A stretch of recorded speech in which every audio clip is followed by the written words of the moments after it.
남자는 가볍게 주먹을 휘둘렀다. 그것이 그와 대결 중인 격투 고수를 놀라게 했다. 불과 얼마 전까지만 해도 연약해 보였던 성일천, 이제는 힘이 강한 로유첸을 제압할 수 있다니 김수현도 놀라움을 금치 못했다. 이 두 녀석이 어떻게 이렇게 멋지게 싸우는 거지. 성일천은 로유첸이 무작정 때릴 줄만 알았는데 그가 잡기 기술도 쓸 줄은 몰랐다. 하지만 성이 하루 종일 그에게 기회를 주지 않을 것이다. 자신을 잡을 어두운 곳의 남구의 작은 부하가 예상치 못하게 로유첸 대장이 오히려 불리해질 줄이야. 그는 이렇게 가다간 강북 남구가 정말 망할 것임을 깨달았다. 그때 김수현의 전화가 울리기 시작했다. 군사전략가 장지하가 급히 설명했다. 지금은 싸울 때가 아니야. 그가 말하는 것을 들은 후에 김수현은 놀란 표정을 지었다. 성일과 노유겸의 전투는 아직 계속되고 있다. 김수현은 고류 무술 태권도를 써서 노유겸을 밀쳐냈다. 그는 성일에게 말했다. 빨리 노유겸을 해결하고 도망쳐야 해. 왜냐하면 강북 남구가 지금 이쪽으로 오고 있거든. 장지호의 말에 따르면 여기는 남구가 물건을 보관하는 창고입니다. 강석이 소식을 듣고 나서 많은 사람을 보내 여기로 급히 왔어요.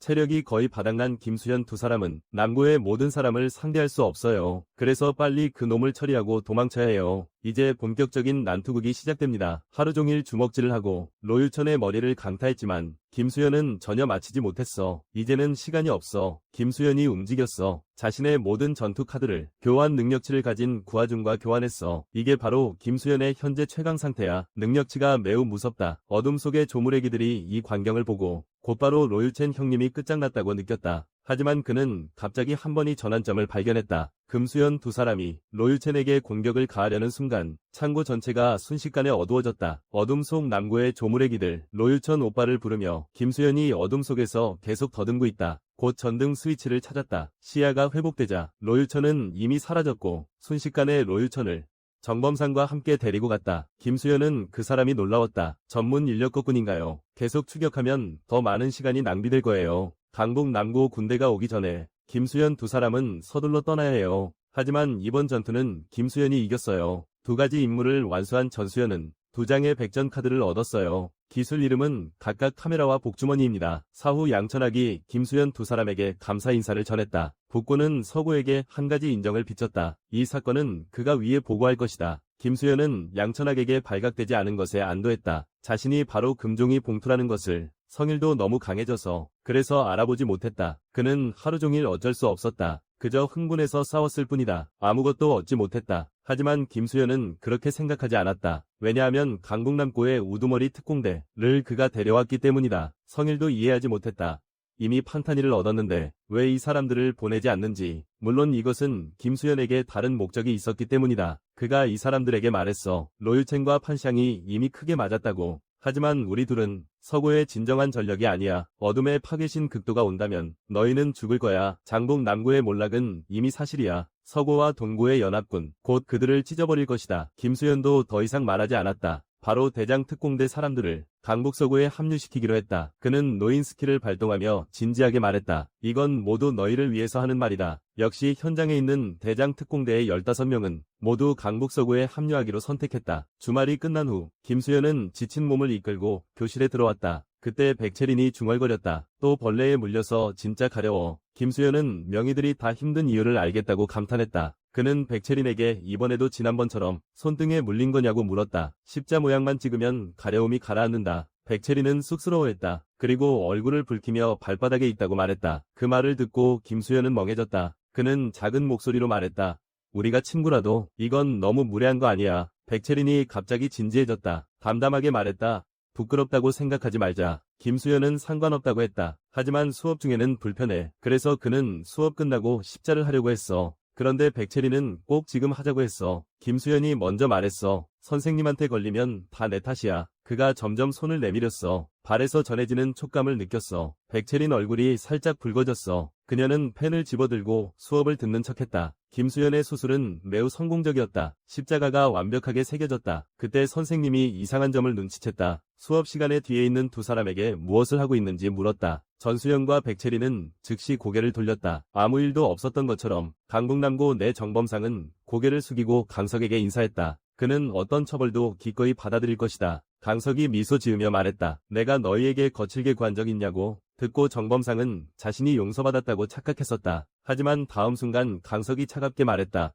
이게 첫 번째다. 그는 정범상이 무슨 짓을 하는지 이해하지 못했다. 노유천과 특공대와 함께 있는데도 지고 있다니. 게다가 특공대는 서구에게 빼앗기기까지 했다. 심지어 폼타니도 빼앗겼어. 너는 어떻게 이렇게 얼굴을 내밀고 돌아올 수 있어. 강석이 모두 잘 듣도록 해. 현재 상황이 정말 최악이야. 김수현이 반상과의 대결에서 이겼어. 그래서 서쪽 지역을 차지했어. 한재하도 계속 동쪽에서 여기로 압박하고 있어. 남군은 양쪽 연합군의 포위 상태에 있어. 이때 정범상이 아직 생각이 있다고 말했다. 강석에게 다시 한번 믿어달라고 부탁했다. 지금 남군은 더 이상 물러설 곳이 없다. 이번에 또 실패하면 강북 남구는 끝이다. 이것이 강북 남구의 마지막 전투가 될 것이다. 이때 김수현은 집에서 고민하고 있었다. 소은은 무슨 일이야? 그가 외출하겠다고 해서 그렇다. 소은이야말로 소환에 응했어. 그런데 김수현이 소은을 묶어버렸어. 그를 모욕했어. 그리고 적에게 팔아넘겼어. 김수현이 무언가 설명하려던 찰나에 갑자기 생각했어. 만약 자신이 그렇게 된다면 자신도 기분이 나쁠 것 같아. 왜냐하면 소은은 계속 어둠 속에서 그를 기다리고 있었으니까. 그렇다면 김수현이 소은에게 생각나는 대로 말하라고 했다. 하고 싶은 대로 말해봐. 내가 직접 들을게. 그때 그의 휴대폰이 울렸다. 김수현은 위아한 표정으로 소은이 보낸 메시지를 봤다. 그것은 서울시의 세계문화축제였다. 조금 후 김수현은 소은과 함께 사람들로 북적이는 문화축제장에 도착했다. 그는 소은이 이런 곳에 오려고 한 줄은 몰랐다. 김수현이 지금 기분이 좀 나아졌냐고 물었다. 소은은 즉시 신나서 계속 고개를 끄덕였다. 그때 양소혜가 수현 오빠에게 인사했다. 김수현이 놀라서 그녀가 여기 어떻게 왔냐고 물었다. 알고 보니 양소혜는 학교 친구들과 함께 온 것이었다. 그런데 갑자기 친구들과 헤어졌다고 했다. 그녀는 방금 어떤 것을 본 것 같았다. 김도현을 닮은 사람. 방금 전까지 김수현 옆에 있던 사람이 벌써 사라졌다. 그는 마음속으로 소은에게 말했다. 곧 기회를 찾아 너를 다시 불러내겠다고. 양소아는 김수현과 함께 친구를 찾고 싶어 했다. 조금 급한 그는 바로 움직이기 시작했다. 그 후 김수현은 약간 놀랐다. 그는 양소아와 팔짱 끼는 게 좀 이상하게 느껴졌다. 양소아는 또 헤어질까 봐 걱정한다고 말했다. 그때 임무 팝업창이 잠깐 깜빡였다. 김수현은 자신이 잘못 본 줄 알았다. 그때 멀지 않은 무대에서 환호성이 터져나왔다. 아이돌 가수 엘리사가 등장했다. 소은은 무대 아래서 멍하니 무대 위 엘리사를 바라보고 있었다. 양소아와 함께 있는 김수현이었다. 전혀 기운이 나지 않아. 그는 간절히 다시 소윤을 소환하고 싶어 했다. 주변 사람들이 갑자기 놀란 목소리를 냈다. 아이돌 가수 아리사 쪽으로 걸어가고 있었기 때문이다. 그녀가 김수현에게 물었다. 이제 내 주변 사람 모습이 아니니까. 그래서 지금 함께 갈 수 있겠니? 김수현은 잠시 멍해 있다가 반응했다. 진짜 엘리사는 공연이 끝나고 떠났다. 하지만 복제된 운은 그녀를 따라갔다. 그러니까 지금 여기 있는 엘리사는 사실 복제된 운이다. 양소아는 긴장하며 김수현에게 그녀가 누구냐고 물었다. 소은은 담담히 말했다. 네가 내가 누구인지 알 필요는 없다. 하지만 이 천한 존재는 내 주인이다. 구경꾼들이 모두 놀란 표정을 지었다. 양소아도 주인이라는 말을 듣고 믿기지 않았다. 하지만 샤오이는 여전히 당당하게 김수현을 바라봤다. 김수현도 이 행동에 멍해졌다. 이때 이미 누군가가 수군거리기 시작했다. 엘리사의 주인은 누구일까? 김수현은 급히 양소아와 샤오인을 끌고 도망쳤다. 한적한 구석에 도착해서 김수현이 이분은 미국에서 온 친척인 샤오인이라고 설명합니다. 단지 혼혈이라서 엘리사와 닮았을 뿐입니다. 김수현은 증거를 꺼내 양수아에게 보여줍니다. 진짜 엘리사는 아직 차에서 생방송 중이에요. 그런데 양수아가 갑자기 영어로 샤오인에게 물어봅니다. 언제 한국에 왔어요? 김수현은 어리둥절했다. 샤오인이 영어를 할 수가 있을까? 양수아에게는 이게 매우 이상하게 보였다. 미국인이 영어를 못 알아듣는 게 말이 되나? 김수현은 급히 막았다. 양수아를 다루려는 샤오인을. 그리고 설명을 시작했다. 그때 양수아의 친구들이 찾아왔다. 그녀는 원래 친구에게 일이 끝나면 바로 돌아간다고 했었어요. 이제 양수의 엄마도 전화가 왔어요. 이제 돌아갈 때가 됐어요. 그러고는 그녀는 수현 오빠에게 작별 인사를 했어요. 소은아, 양수에게 차갑게 말해. 물러나라고. 친구는 그녀의 표정이 왜 이렇게 됐는지 위아해했어요. 사실 양소혜와 김다연은 오랫동안 알고 지냈지만 그녀에게 외국 친척이 있다는 얘기는 들어본 적이 없어요. 양소아는 그 둘이 무슨 관계인지 매우 궁금해했다. 그녀는 절대 누구에게도 양보하지 않을 것이다. 왜냐하면 양소아 마음속에 김수현은 자신의 것이기 때문이다. 그리고 그녀가 손에 쥔 것은 김수현이 아이스크림을 먹던 숟가락이다. 김수현도 이게 무슨 소란인지 이해하지 못했다. 원래는 조용히 외출하려고 했을 뿐이다. 결국 아이돌을 복제해서 돌아왔어. 샤오이는 솔직하게 주인에게 인사했어. 그녀는 이것이 좋은 방법이라고 생각했었지. 그런데 이렇게 큰 문제가 생길 줄은 몰랐어. 김수현은 그녀에게 사과할 필요 없다고 했어. 결국 그녀도 외출하고 싶어서 그런 거였거든. 하지만 샤오이는 좀 의심스러워졌어. 주인님, 왜 얼굴이 빨개졌어요? 사실 이것은 김수현을 처음으로 이렇게 가까이서 보는 것 때문이에요. 샤오인이 그에게 만족하는지 물어봤어요. 김수현은 급히 뒤로 물러나서 샤오인에게 이건 좀 실례라고 상기시켰어요. 하지만 샤오인은 그를 붙잡고 감사의 인사를 했어요. 김수현은 갑자기 왜 감사하냐고 모르겠어요. 샤오인은 물론 그에게 감사한 거죠. 이 세상에 오게 해줘서 이 은혜는 소은이 반드시 갚을 거야. 다음날 강북 서구의 주요 전력이 다시 회의를 열었다. 곧 작은 형제가 보고하러 왔다. 큰일이야. 그가 손을 흔들며 보고한 후 김수현은 미소 지으며 작은 형제를 보냈다. 동고 사람들에게 알렸어. 강북 남고의 주요 전력들이 도착하면 군사장 정범상도 전략 배치를 시작해야 해. 준비를 시작할 거야. 남고의 현재 상황은 참담해. 광활한 영토를 차지했지만 이제는 몇 개의 구역만 남았어. 일반 전투원들의 사기도 바닥으로 떨어졌어. 서고와 동고는 반드시 남고를 공격할 기회를 노릴 것이다. 그리고 이전의 작은 싸움과는 달리 이번에 또 지면 강북 남고는 완전히 사라질 것이다. 서고와 동고의 참모인 비린판상은 더 똑똑하다. 그래서 그는 생각해냈다. 그 사람들을 속일 방법을. 이것이 정판상의 마지막 저항이다. 이때 부하가 뛰어들어와서 큰일이 났다고 보고한다. 강북 동고가 이미 행동을 시작했어.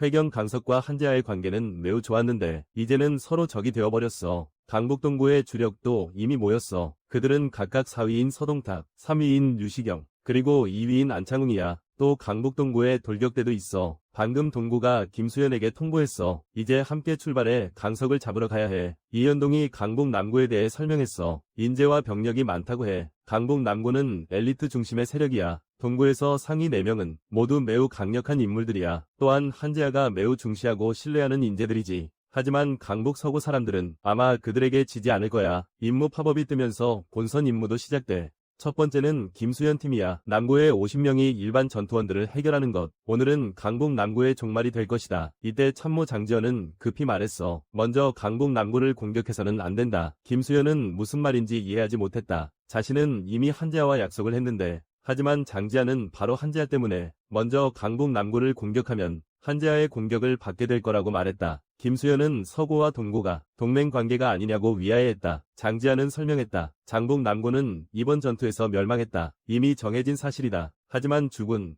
다음 단계에 대해 생각해 보셨습니까? 서고와 동고가 동맹을 맺은 이유는 남고를 해결하기 위해서입니다. 이는 완전한 동맹이 아닙니다. 남고가 멸망한 후에 끝날 약속입니다. 따라서 남고가 멸망한 후 동고가 곧 우리 서고를 공격할 것이다. 한재하가 방금 서고 사람에게 남고를 먼저 공격하라고 한 이유는 그들의 체력을 소모시키기 위해서다. 그 후 동고가 즉시 이미 매우 지친 서고를 공격할 것이다. 그때 금수현 그들은 승산이 없다. 한재하는 정말 그런 일을 할 수 있는 사람이다. 현장에 있던 사람들은 장지하의 설명에 박수를 보냈다. 하지만 그는 동고도와 이야기할 때 남고를 먼저 공격할 수 없다고 하면 동고와의 관계가 나빠질까 걱정했다. 이에 대해 김수현은 방법이 있었다. 그는 먼저 임무를 수행할 수 있었다. 한재하도 곧 소식을 받았다. 김수현이 말한 바에 따르면 그들은 남고를 먼저 공격하는 것이 조금 어렵다고 생각한다. 왜냐하면 남고의 세력이 아직 남아있기 때문이다. 직접 강석을 공격하고 전수현은 남고의 다른 사람들에게 기습당할까 걱정한다. 그래서 주변 세력을 먼저 정리해야 한다. 그 후에 강석을 공격할 것이다. 동고가 먼저 강석을 공격하게 하자 안창웅은 김수현의 마음을 알아차린다. 괜찮은 군사를 영입했군. 한재하가 들었을 때 그 자의 이름은 장지하라고 하더군. 서동탁이 그에게 김수현처럼 하라고 물었어. 먼저 남고를 공격하냐고. 하지만 병력을 낭비하고 싶지 않은 한재하. 주변 세력을 정리하기로 결심했어. 남고의 군사인 정범상도 이해하고 있어. 동고와 서고는 완벽한 동맹이 아니야. 양쪽 모두 남고가 이번에 반드시 멸망할 것이라고 믿고 있어. 그래서 서로 견제하며 은밀히 싸우고 있지. 정범상은 바로 그 점을 노리고 있어. 느슨한 자들을 기습하려고 하는 거야. 즉 하나씩 무찌르려는 거지. 남고의 하층민들은 예상하지 못했어. 서고 사람들이 먼저 그들을 정리하러 온 걸. 이현동은 전용 스킬을 사용해서 여기서 전무후무한 승리. 하지만 이것만으로는 부족해. 이 정도의 이현동은 형과 함께할 자격이 아직 아니야. 강북 남고는 생존의 희망을 위해 마지막 몸부림을 터뜨리고 있어. 이현동 뒤에는 아직도 원래 남고의 특공대 리더가 따라오고 있어. 그들이 남고의 이 평범한 사람들을 쉽게 압도할 수 있다. 이현동은 수월하게 보스에게 상황을 확인하기 위해 전화를 했다. 김수현 쪽 사람들은 조금 많긴 하지만 금방 해결될 수 있었다. 그는 동고 쪽 사람들이 고의로 서고를 따라 남고를 공격하지 않고 시간을 끌고 있다는 것을 알게 되었다. 이렇게 보아하니 오늘 안에 전투를 끝내기는 어려울 것 같다. 김수현은 전화 너머의 이현동이 갑자기 라고 한 것에 위하해했다. 그때 이현동은 이미 멍해져 있었다. 여기에는 있어서는 안 될 사람이 나타났다. 강북남고의 우두머리 강석, 정범상은 그에게 하나씩 차근차근 처리하라고 지시했다. 정범상은 예상했다. 서고와 동고는 주변 정리를 핑계로 병력을 분산시킬 것이다. 그래서 남고의 간부들은 동고와 서고를 기습해야 한다. 그리고 이 작전 계획은 강석이 나서야 한다. 왕이 직접 나서야 적군이 두려움을 느낄 것이다. 강북남고를 위해 우선은 직접 나서야 한다. 자신만의 기술을 사용하는 이현동이 멍해졌다. 왜냐하면 강석은 다치지 않았기 때문이다. 다음 순간 이현동은 자신이 트럭에 치인 것 같은 느낌을 받았다. 그것은 단지 강석이 포옹 기술을 사용했기 때문이다. 강석은 실망감을 감추지 못했다. 왜냐하면 강북남고를 위해 이런 것에 의해 공격당하다니. 그 후 강석은 배신한 대장 특공대를 바라보았다. 그는 대장 특공대에게 시도해보라고 했다. 대장을 잡을 수 있는지 한가한 서동탁이 한재하에게 질문했다. 강석과 싸우면 누가 이길까? 한재하는 전쟁은 머리를 쓰는 것이라고 비웃었다. 싸움은 별로 중요하지 않아. 하지만 서동탁은 강석이 얼마나 강한지 알고 싶어 했어. 그리고 한재하는 그에게 붙인 별명이 레슬링 코뿔소야. 대장 특공대가 이런 괴물을 마주하자 모두 겁먹고 도망쳤어. 김수현 쪽도 부하에게서 최신 소식을 받았어. 내 생각에는 우리가 너무 느슨해진 것 같아. 하지만 김수현은 사실 느슨하지 않았어. 남고의 기습을 예방하기 위해 그는 병력 배치에 특별히 신경을 썼어. 성일과 장지하가 한 팀이었고 김수현은 자신이 극도화 한 팀이었어. 그리고 나머지 한 팀은 이현동과 구하준이었어. 김수현이 카메라 스킬을 사용하기 시작했다. 이 스킬의 효과는 사용 후 홀로그램 시점이 열린다. 지정한 팀원의 주변 상황을 파악할 수 있다. 지금 김수현이 구하준에게 카메라 스킬을 사용한다. 강석과 구하준의 능력치는 모두 엄청나다. 한 명씩 격파하는 전략. 강석은 원래 구하준을 피하려고 했다. 하지만 처음부터 예상하지 못했어요. 그게 바로 우두머리 간의 전쟁이 될 줄은.